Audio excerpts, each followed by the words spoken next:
Okay, I will let them in. We have 19 now. That's good. Yeah. Yeah, we have 25, 30. I think it's good. Yeah, definitely. I'll send an email to everyone who registered too, so they'll get the recording. Great.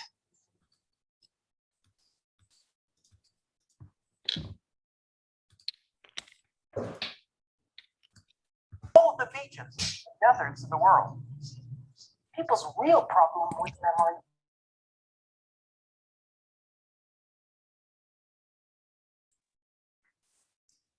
Hello, everyone. Thank you for joining us. We'll get started with the main information session in a minute, but in the meantime, if you want to share with us in the chat where you're joining from today, how you heard about the program or this session, and anything else that you want to share. But we'd love to see definitely the countries represented, where you're coming from.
So Chile, Bolivia.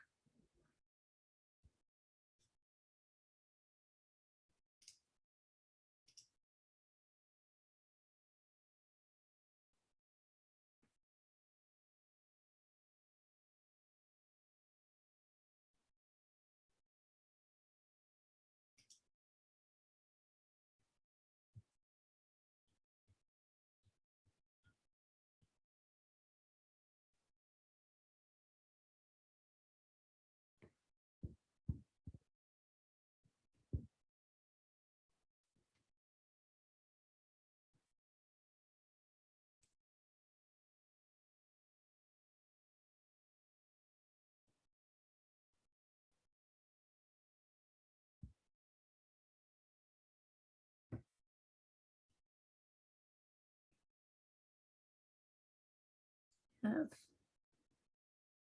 Brazil, Peru, Turkey.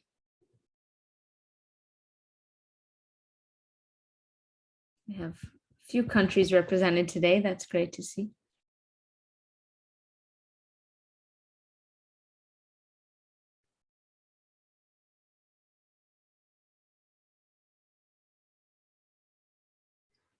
Okay, well, keep sharing in the chat if you want where you're from and how you heard about us. We'll definitely be happy to see that. But I figure we kick off today's session. And I first want to just say welcome to all of you. Thanks for taking the time to join us tonight to learn more about the Aspire Leaders program. And I will have Marcella just introduce the session, and then we will get into more of what this program is about, how to apply, answer all of your questions, all before the hour is up. So here is Marcella.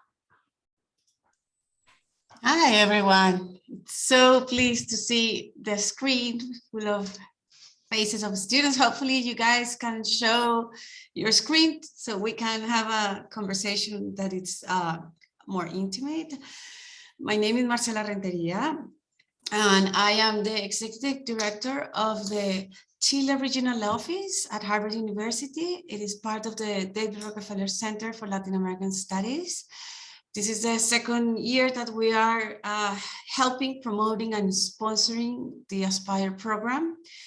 We think that this is an incredible, amazing opportunity for students who really want to receive a super good training in education for being leaders since a very young age. We're proud to have people from different countries in Latin America. We know that if you are able to understand the value and importance of such a program, you will commit and you will do what you need to do in order to participate and to be selected. One strategy that we're doing is talking to directors of international offices at the different universities and creating a strategy with them so that they at the university could help us pick the brilliant students and the students who are really willing to make a difference. And we know that the fact that you're here means exactly that. So throughout the days, we're gonna try to have more students applying, but if you are the ones applying, take this opportunity from Gina because she's gonna help you guys how to apply right away, which I think that's amazing. And then you go step by step. So all my best to all of you. We're gonna try to bring more students from Latin America. We want all of you to be successful. So good luck in this first session and in the days to come to be committed to these Aspire programs. Welcome, everyone. Thank you so much, Marcela. And she is right. Everyone who came here today, you just made the first step. And so we know that you're committed to exploring a program like this and doing something in addition to your university studies. So that's great. Yes. So I'm going to just share a little bit more about Aspire. So the mission of Aspire is to transform the lives of youth worldwide.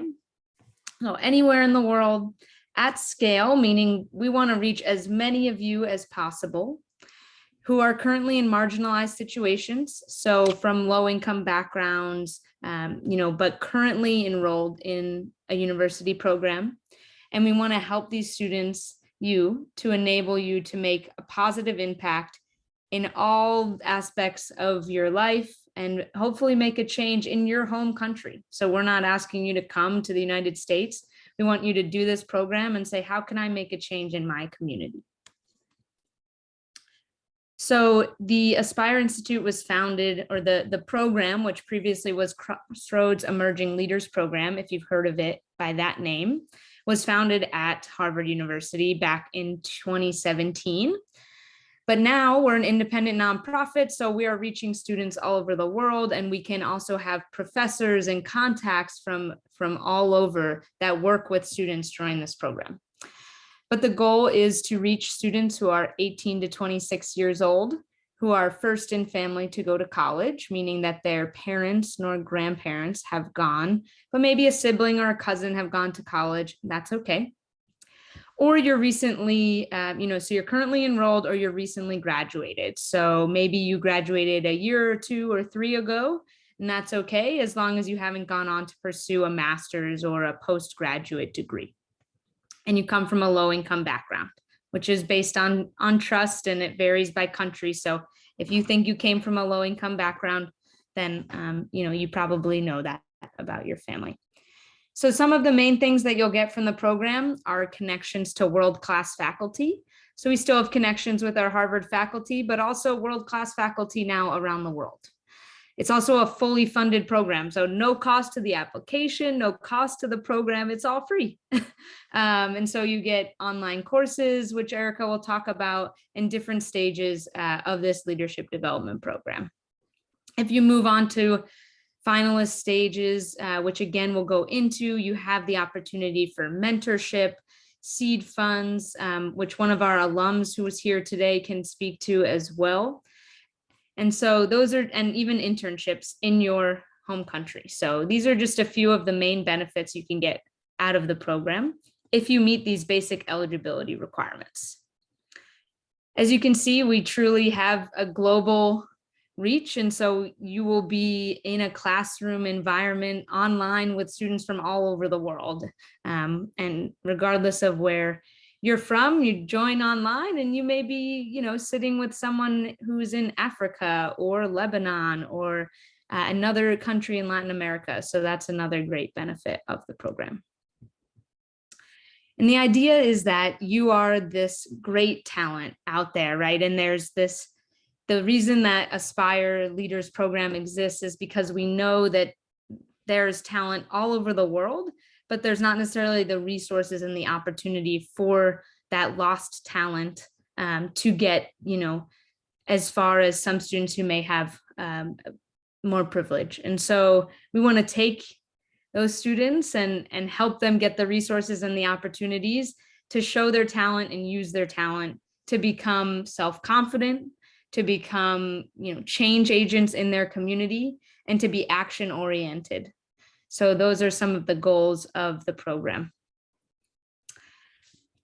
So those are just some basics and an introduction to Aspire and how it started, but I'm going to hand it over to my colleague, Erica, who's going to go into a little bit more detail about the multi-stage program and what you get at each stage. Thank you, Jenna. So as Jenna just mentioned, I'm going to just go over the program itself and the different stages, because this is a multi-stage program where there's essentially a little bit of, there's going to be something for everyone, right? So as long as you're committed to the program, doing the different steps, and you meet that eligibility criteria, you'll be getting something out of your participation in the program. So you're looking now we're looking right now at the different stages of the program itself and what each one of those entails. So right now we're, at the point where we're applying to the program, which opened in January. We're going to continue accepting applications through March 15th. That's next week. So through that day, the end of the day, we'll be accepting applications.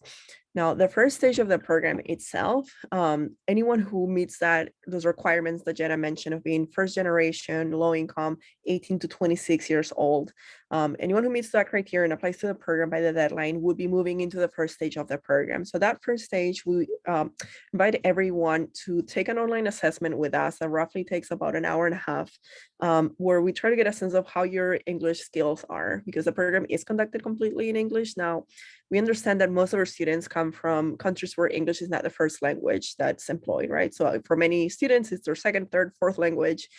So by no means do we expect anyone to have, 100% proficiency in the language or to speak it perfectly. It's honestly, as long as you have the ability to, understand the session, for example, right? Participate with peers. So even if it's a little hard, as long as you sort of have the confidence to continue trying to have those conversations, to participate, that's really what we're looking for, right? So you'll see that there are going to be some webinars, some classes where you'll of course want to understand, you'll want to engage with the other students, with the faculty. So having that level of proficiency, that's what we're looking for. And we also just try to get a sense of where you stand in terms of logic, some basic math, and writing. Again, there is no right or wrong. We just try to get a sense of where everyone is in the cohorts.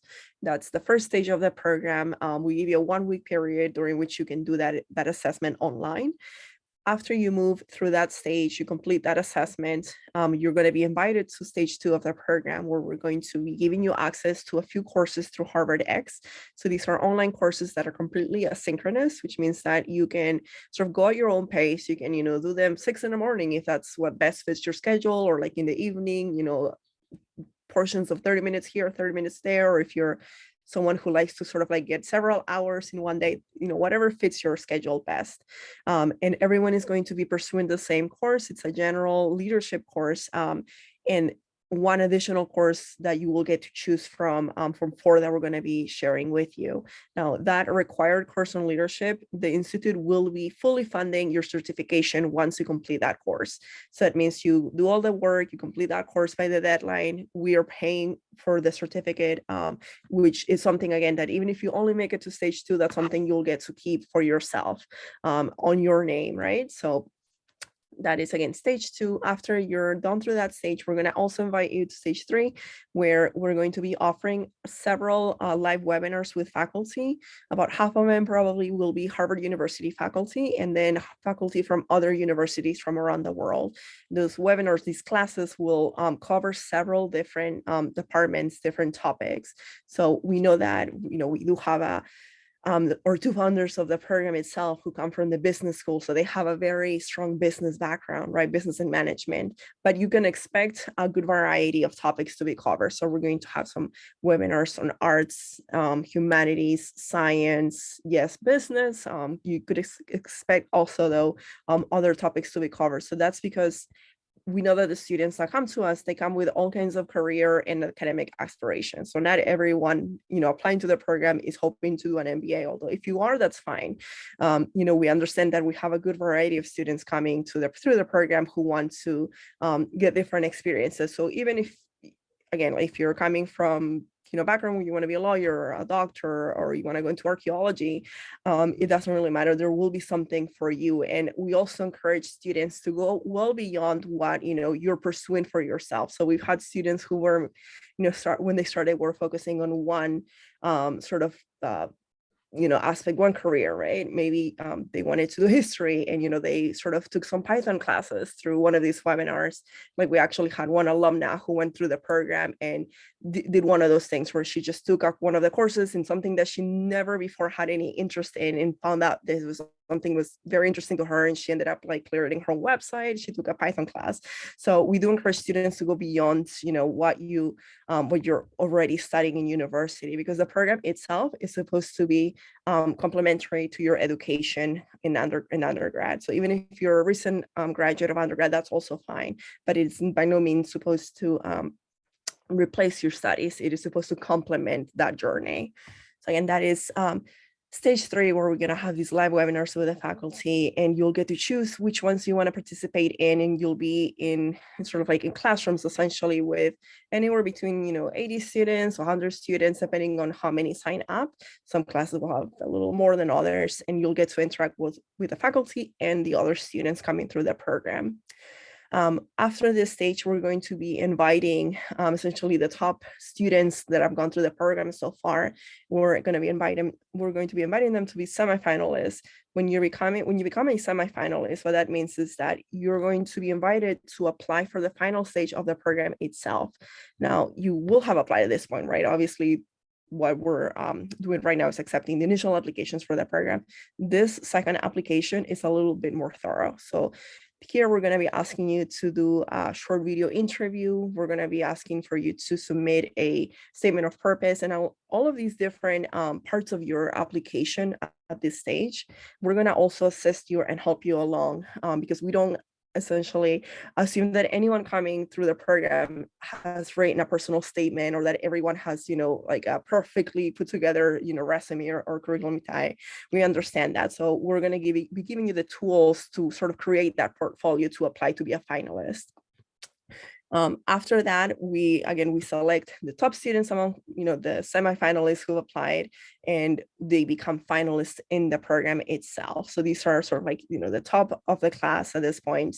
In last year, I believe we had 114 finalists. So these are the students who made it through the very last stage of the program itself. And we actually have one of those finalists from last year here that's going to share a little bit about his experience in a little bit. So you'll get to hear from him as well. But becoming a finalist, this is where you get, even more opportunities. And I'll go into a little more detail about what that is. So as a finalist, one of the first things that you get to experience is 2 live weekends where we're going to have the program over 2 weekends in June with faculty. It's going to be several hours on Sunday and Saturday for 2 weekends in June. Prior to those sessions, you'll be given some text to read. There's going to be some case studies, and you're going to be part of a cohort discussing these with the faculty, right? Over 2 weekends, like I mentioned, for a few hours, both Saturday and Sunday. After we do that, those 2 weekends in June, which is what we've planned right now, you're going to be invited to a year-long extended leadership opportunity portion of the program. What that is that you're going to be 4 things that you can continue to engage. You will continue to engage through with the program. One of those is you'll be able to apply for community action awards. So what those are is, for example, if you have a project in mind, something you've wanted to pursue in your own community, right? So that could be maybe, and actually Rolando, you had one of these projects, so you can actually give us more detail about what that is. But if you had a project in mind that you know is going to help your community, right? And essentially you can apply to get seed funding for that project. And even for that application process itself for the grants, we're going to assist you through that, because you'll end up making a presentation of like, what are you hoping to accomplish with that project? And we, last year, I think the awards were up to like $10,000 per project. So we gave a few, and there were some that were a little less as well.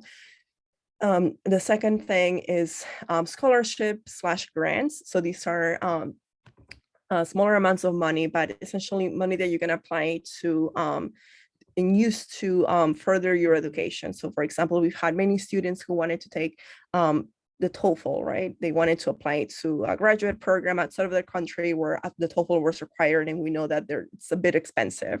So you can apply to have that covered by us. We've had students who applied for grants to take additional online classes for certification, right? Maybe they wanted to take like a mini coding bootcamp, right? That was like $1,000 or something. You can apply for something like that. The third thing is mentorships. So we've established several mentorship opportunities with the alumni of the program.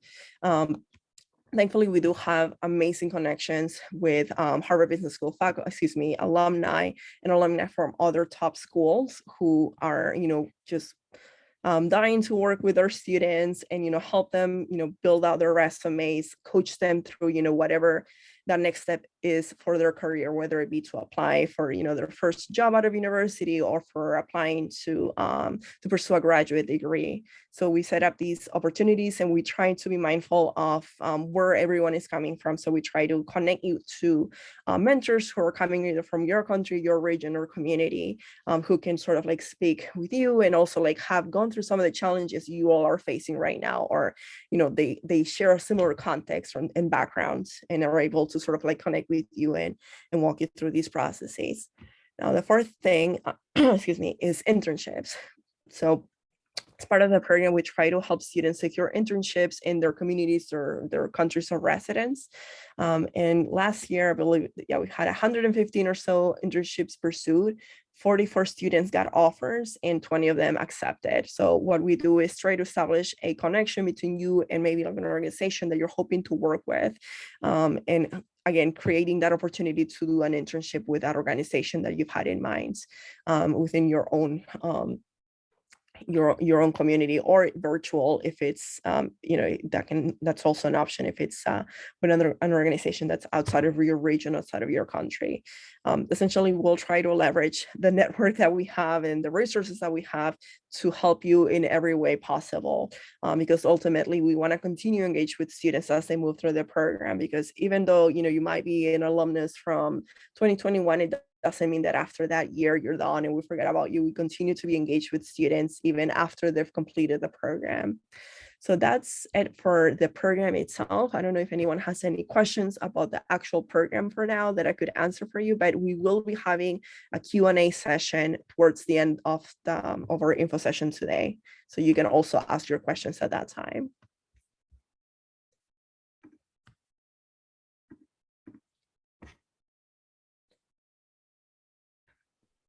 Great, thank you, Erica. And as Erica mentioned, and I put in the chat too, I've seen some questions come in, but hold on to those because we will get to them shortly. And we also will give you a chance to, if you want to turn on your video or you want to speak and raise your hand, then we would be happy to hear from you and answer your questions. But first, I want to introduce Zarek, who is here today. He's an alum of the program, and he's from Mexico, and he also was made it to not only the finalist stage, but also got a community action award for a project that he wants to pursue. So It'd be great to hear from you, Zarek, about just, what you got from this program. What do you see as the major benefits and how you're utilizing those today in your life? And maybe, we can have a few questions too for Zarek that he can help answer. Am I audible? Yes. Yeah, thank you. Hola, my name is Sarah Martinez from Mexico, alumnus from 2021 at the Aspire Institute. The Community Action Awards represented for me a process of personal and professional development that made me test my professional skills. And as a social entrepreneur, I was prepared by the Aspire Institute. And since I entered the college, I identified that my mission in life is to serve others. So the opportunity to have access to a college education has changed the direction of my life and has equipped me with the tools to achieve my goals. Aspire Institute pushed me up every step of the way, and I thank them for giving me the opportunity to be a finalist. My project, Maestro Virtual, was selected among the winners, and with that honor, we can help to give a boost on education in my country. My advice to future applicants is to never give up on your goals. Trust yourselves. There is no small dream, but you need to give the best on yourself to make it happen. So you, as a young leader, you have the potential to create great ideas and put them at the service of the community. Keep going and keep growing. And the most important thing, keep preparing yourself. So I invite you to uh, apply to this year's session, because trust me, this will change your life.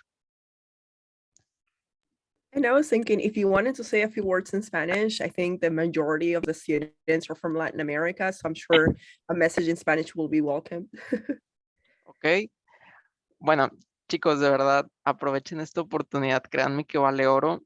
A mí me cambió la vida y realmente el hecho de que sean el primero de la familia en llegar a la universidad ya es bastante. Entonces, que una organización tan grande como lo es Aspire les dé este push, créanme que puede ser la oportunidad que están buscando y que les puede cambiar la vida completamente.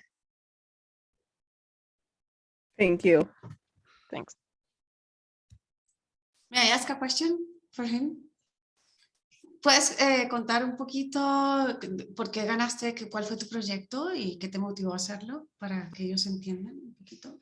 Sí, en español, ¿verdad? Ok, si están de acuerdo, van en español. Aquí en mi país, la educación es todo un tema. Cuando llegó el COVID a México, pues realmente digo, yo creo que en muchas partes no estábamos preparados. Entonces, tuve la oportunidad de estar apoyando maestros de educación pública durante la pandemia. Hubo unos cierres impresionantes donde ya no había escuelas vacías y muchos de los maestros se quebraban la cabeza, muchos se estaban retirando ya de el servicio a la educación, maestros experimentados. Entonces decidí apoyar. Se le fue dando forma al proyecto desde lo que era mi conocimiento como licenciado o lo que estoy estudiando ahorita, que es negocios internacionales, pero obviamente me faltaba toda la preparación como emprendedor. Entonces, en Aspire fue donde recibí esta formación de emprendedor social y recibirla de parte de la inspiración y también el conocimiento que te pueden dar las sesiones que hubo con los maestros, los cursos de Harvard X, pues me han formado como emprendedor social. Identificas la necesidad, la atiendes y todo bajo la premisa de ayudar a los demás. Entonces, yo considero que ustedes tienen que tener muy presente esa parte que más allá del talento que tienes, hay que usarlo para ayudar a los demás.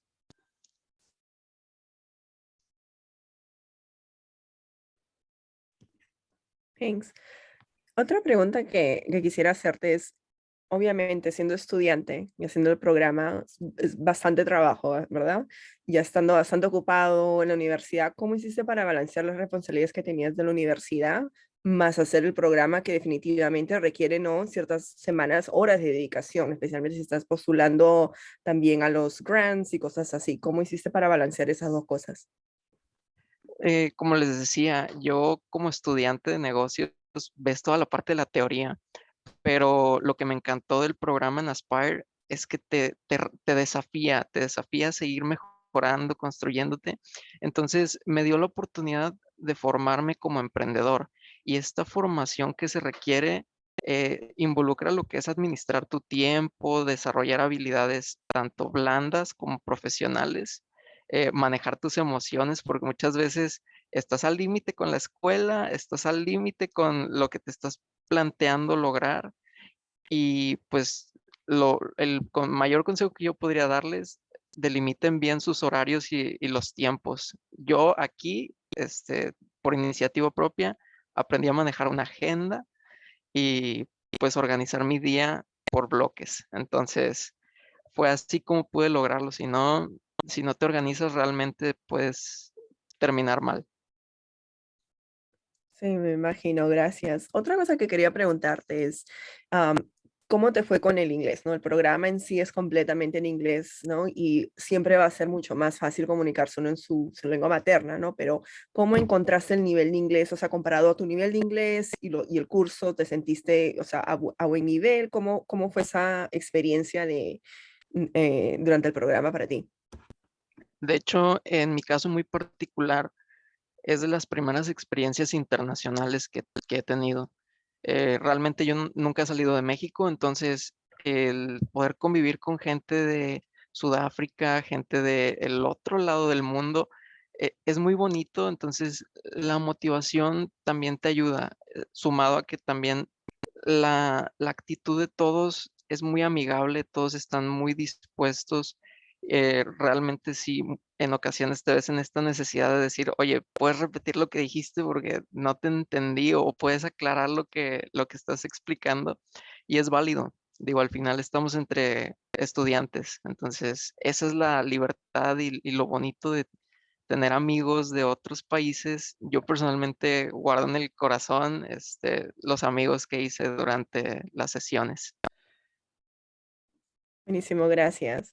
Es algo que escuchamos bastante, ¿no? Las conexiones que han hecho entre, no solo con los profesores, los directores del programa, pero también con los otros estudiantes, especialmente viniendo de lugares tan distintos, lejanos, pero que encontraron que pues tal vez tienen los mismos desafíos, ¿no? Tienen desafíos muy similares, aunque vengan de culturas que no se supone son muy distintas, pero tener eso en común y poder como que aprender uno de los otros ha sido algo muy de gran valor, ¿no? En el programa en sí. Un comentario que quiero hacer. Por la duración del programa y el ir atravesando las diferentes etapas, también local en tu país se presentan ciertas festividades, tradiciones. Entonces, compartir esto con los demás pues resulta muy, muy agradable porque conoces el mundo de tus compañeros y compartes de tu mundo. Entonces, para mí es un gusto compartir lo que hay en mi país. En mi caso se atravesó Navidad, entonces estábamos compartiendo con una amiga muy querida del otro lado del mundo cómo festejaba ella Navidad y cómo festejo yo Navidad y pues es bonito hacer esas relaciones. Buenísimo, ¿no? Me lo imagino, que bueno, muchas gracias por compartir eso con nosotros. No sé si alguien tenga alguna pregunta del público que le quieran hacer a Rolando, tomar la oportunidad de hacer alguna pregunta sobre su experiencia. Pueden levantar la mano o ponerlo en el chat si quieren. Okay. If anyone has any... Oh, Carlos, go ahead. Ah, ¿puedo hablar en español? Como quieras, español o Ah, inglés, lo que ok. prefieras. Sí, tenía dos consultas. ¿Este programa es aplicable para estudios de posgrado? O sea, uno puede hacer maestrías con este programa. Y la segunda es, o sea, al ser el primero en la familia, quiere decir que ni los padres han tenido que haber estudiado, ¿verdad? Buenísimas preguntas. La segunda pregunta te la puedo responder más rápido. Sí, nos referimos a que son los primeros en la familia, desde la primera generación en ir a la universidad. Entonces, estamos más que nada mirando a los padres o, por ejemplo, abuelos. Si tus padres o abuelos completaron estudios universitarios, no serías, ¿no? Candidato para el programa, pero, por ejemplo, si tienes o tuviste hermanos o primos, eso está bien, ¿no? Puedes tener un hermano o hermanas en la universidad, eso no hay problema, con tal que sean parte de la primera generación de la familia nuclear en ir a la universidad, ¿no? Nos enfocamos mayormente en que si tus padres o abuelos completaron una carrera universitaria. Y la segunda parte de tu pregunta era sobre posgrados. Postulantes deben de estar haciendo un bachillerato por el momento, pero no pueden estar ya haciendo posgrado, ¿no? Entonces, si son estudiantes de maestría o de un PhD, por ejemplo, ya no serían ¿no? Candidatos para el programa. Claro, pero me refería a estudiar un programa, o sea, con el programa. Con el programa de Aspire, poder estudiar un programa de posgrado, una maestría. Que si ayuda tal vez Ajá. perdón. Este, entiendo como que este programa puede ayudarnos, en este caso, para poder estudiar un programa de pregrado, ¿no? Un programa universitario de 5 años, algo así, como 4 años, no sé cuánto es. Claro, o sea, O sea, supuestamente el programa ayuda comple- aparte a complementar, digamos, ¿no? Esa parte. Ajá, Y sí, para lo que son maestrías, por ejemplo, también es válido. sí, por supuesto que sí. Por ejemplo, si eres un estudiante en último año a punto de completar tu bachiller, ¿no? Y tienes la aspiración de, pues, sacar una maestría en el próximo año o de acá a unos años, el programa sí ayuda a eso, ¿no? Porque en parte, por ejemplo, de los mentorships, las mentorías que hacemos son con exalumnos del Business School que pueden hablar, ¿no? Un poco sobre el proceso de aplicar a maestrías y posgrados, con tal que no estén actualmente ya inscritos en un programa de posgrado los estudiantes. Ok, muchas gracias. De nada. Any other questions that we can ask Rolando? Okay. All right. If not, like we mentioned, we can go over your more general questions towards the end of the session. Next, I just wanted to take you all very quickly through the application process for the program. So I'm going to share my screen very quickly. Okay, here we are. So this is the main website for the program itself, for the Aspire Institute. As you can see here, I invite everyone to visit the website because we do have a FAQ section here where you can read about some of those questions that we get asked very frequently and see that description of the program. If you want to see the different stages again, we do have that here, program overview if you're curious. But from here, you can also just go directly to the application itself by clicking apply. This link is going to be there through March 15th. Once you click apply, you'll be taken to this landing page where you're going to be able to create an account with us. So I'm just going to create one very quickly to show you all the application very quickly here. Okay.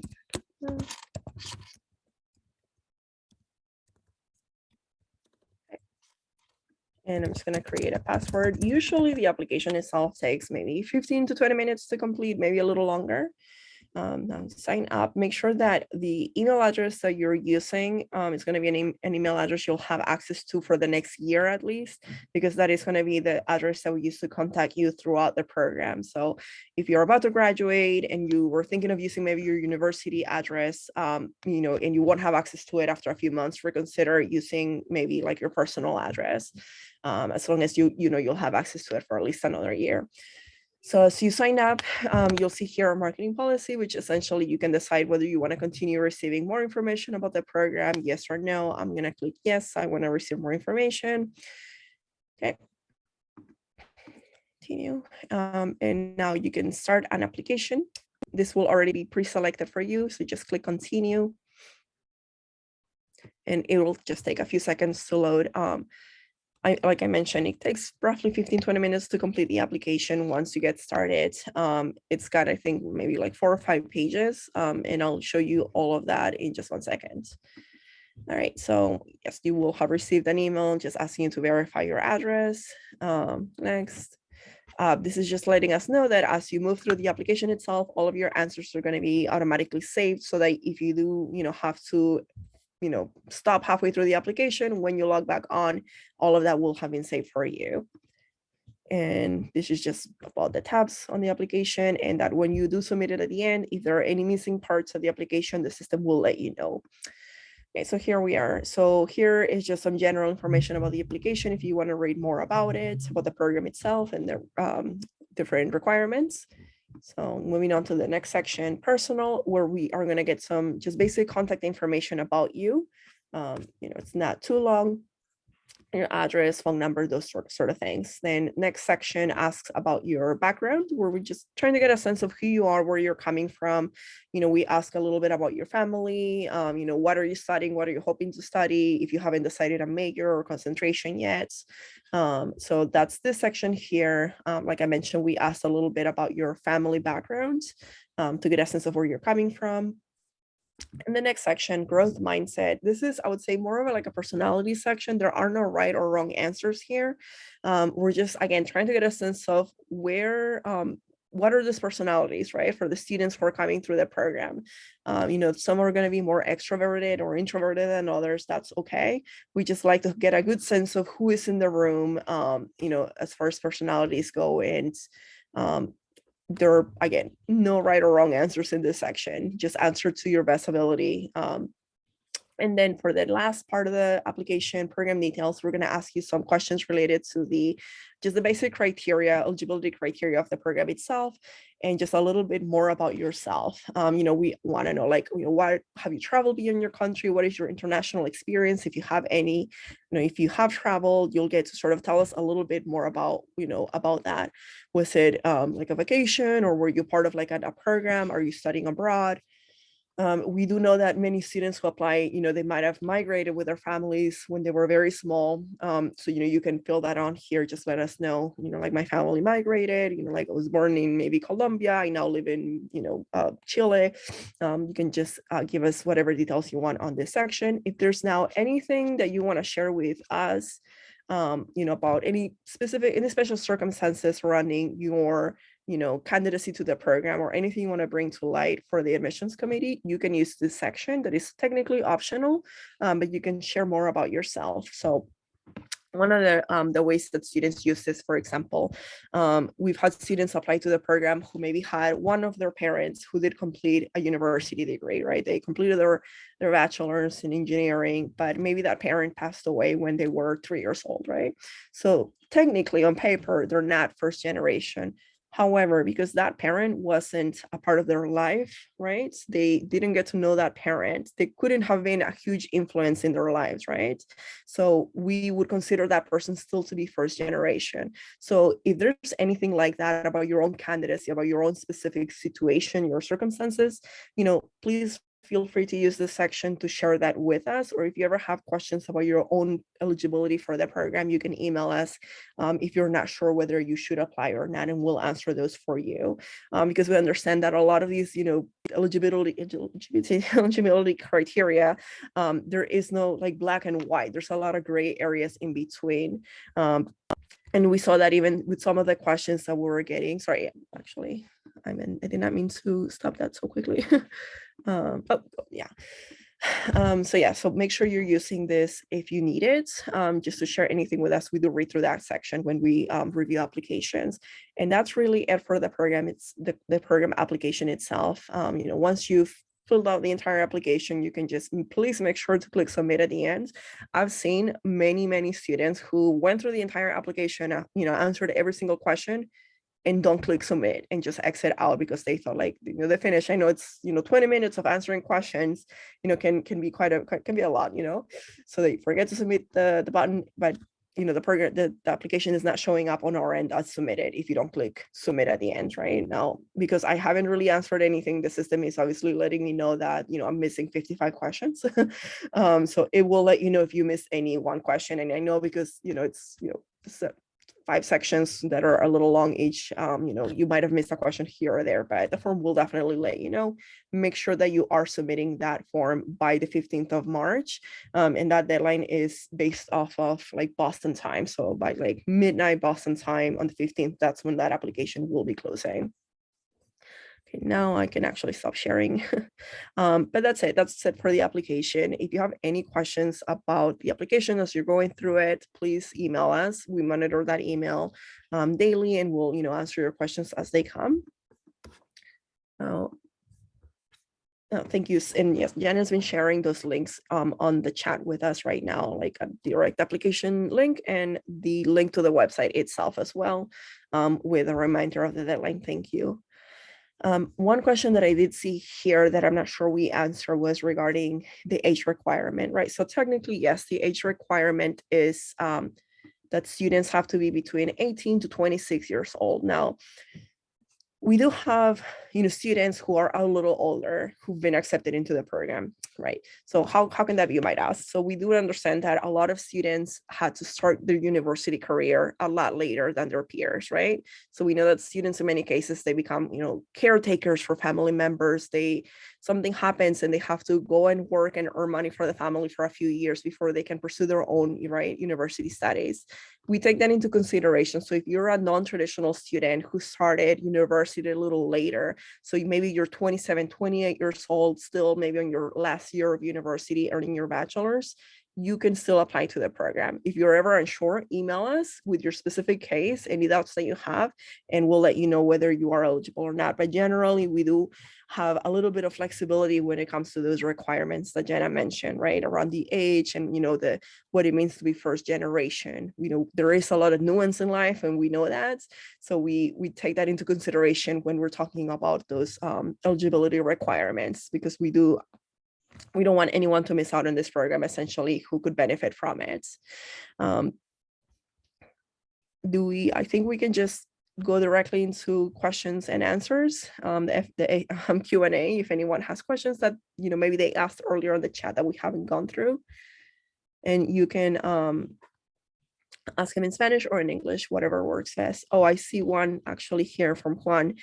Do immigrant students from Latin America living in the US qualify? Yes. So if your family migrated at whatever age you were from, a country in Latin America or anywhere else in the world to the US, yes, you qualify, right? I myself, my family migrated when I was like 12 years old. So I understand that. You're absolutely welcome to apply to the program. Yes. Okay. Do we have any other questions? You can raise your hand if you want to ask, or you can type it in the chat. I'm trying to think if there are any other questions that we normally get. So I think we've covered that the program for this year is going to be 100% virtual. So everything is going to be online for this year. Yes, I just received that question. So yes, it's all online. It's all virtual. You don't need to travel anywhere or anything like that. Mm-hmm. I'm just going through the chat to see if there's anything we might have missed. We went over the age. Yeah, I think that covered it. Again, any questions for us about the program or for our alumnus who, I'm sure would be glad to share more about his experience and what it was like going through the program itself. And if you have questions later on, you can obviously email us as well, and we'll answer those for you.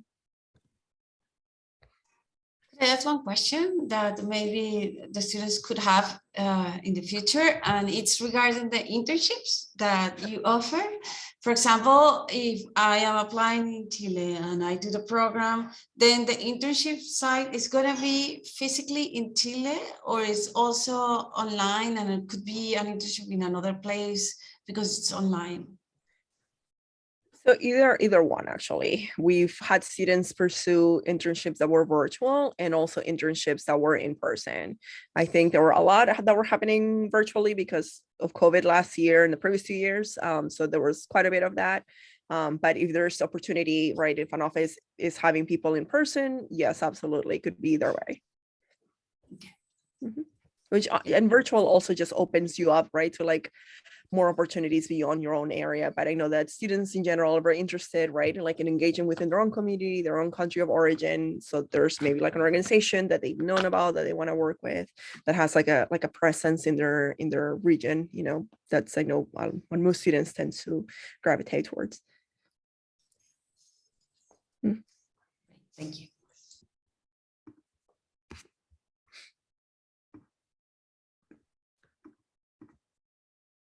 Okay, if there's no other questions right now, then I encourage you, you have 4 minutes back of your time, and that can, take away 4 minutes to go do the application. You just need an extra, 10, 15 minutes. So you can go to that link right now and get started. We would love to see your applications. You made a great step just by being here today, showing up, learning about the program.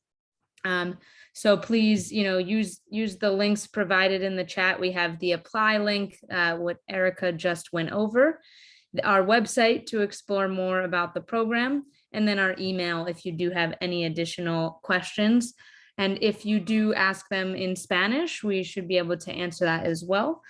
So please, apply and start to, change your future. As Zarek said, it really changed his life. So we look forward to seeing your applications. And Marcela, do you have any closing words before we end today's session? I would say it in Spanish. Sure. Pueden compartir esta información también con sus amigos en la universidad o donde estén. Creo que si ustedes postulan y también invitan a sus cercanos y amigos, pues va a ser más entretenido si entran como grupo, y así otros van a tener la misma oportunidad. Y bueno, nosotros creo que esto es un programa como un sueño hecho realidad en Harvard y que ahora se expande a otras universidades y al resto del mundo por las bondades y por la abundancia que tiene. Así que aprovechenlo y compártanlo lo que más puedan con sus amigos. Gracias. Nos vemos después. Gracias. Gracias Marcela, y gracias a todos por venir, fue un placer. Les van a estar mandando el video por si se perdieron la primera parte de la sesión. Yo no he estado grabando todo y les va a mandar la grabación por correo en las próximas horas. Fue un placer tenerlos a todos hoy. Muchas gracias, Rolando, por compartir tu experiencia. Siempre es un placer escuchar de ti, saber cómo te fue en el programa y sobre el proyecto que lanzaste a través del programa.